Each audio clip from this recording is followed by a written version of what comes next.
Sir MAO గారు నమస్కారం. Sir నమస్తే, చెప్పండి సార్. సార్ ఏం లేదు, ఇప్పుడు ఈ చైతన్య వాళ్ళు డైరెక్ట్ ఈ బుక్స్ ఇక్కడనే పెట్టుకొని రెండు లారీల బుక్స్ పెట్టుకొని అమ్మేస్తున్నారు. మీరేమో ఏదో అంటున్నారు. మీరు ఏమున్నా సార్ కరెక్ట్? నేను పంపిస్తా, నేను ప్రొసీడింగ్ పంపిస్తా. ఏమున్నా సార్ దాంట్లో?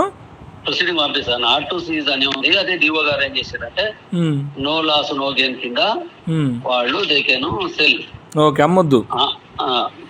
నో లాస్ నో గెయిన్ అంటే ప్రాఫిట్ నో లాస్. స్కూల్లో పెట్టుకొని అమ్మొచ్చు అనేది వచ్చింది ఇప్పుడు కోర్టు నుంచి. అయితే స్టే ఆర్డర్ వచ్చింది. స్టే ఆర్డర్ తెచ్చింది అనమాట. వీళ్ళంతా ట్రస్ట్ వాళ్ళు. ఇప్పుడు ప్రైవేట్ స్కూల్ అసోసియేషన్ ఉంటది కదా, అవును, వాళ్ళకు స్టే ఆర్డర్ తీసుకొచ్చి ఆ స్టే ఆర్డర్ ను మళ్ళీ మొత్తం డైరెక్టర్ లెవెల్ పోయి తీసుకుపోయి మెమరాండం ఇచ్చారు స్కూల్. కానీ స్కూల్లో దాంట్లో స్కూల్ లోపల పెట్ట అమ్మని ఏం పెద్దగా మెన్షన్ చేయలే కదా సార్. ఇంతకు ముందు అట్లా మేమే అంటుంటే స్కూల్లో పెట్టకూడదు మీరు అని చెప్పి మేము ఎప్పుడు వెంటబడి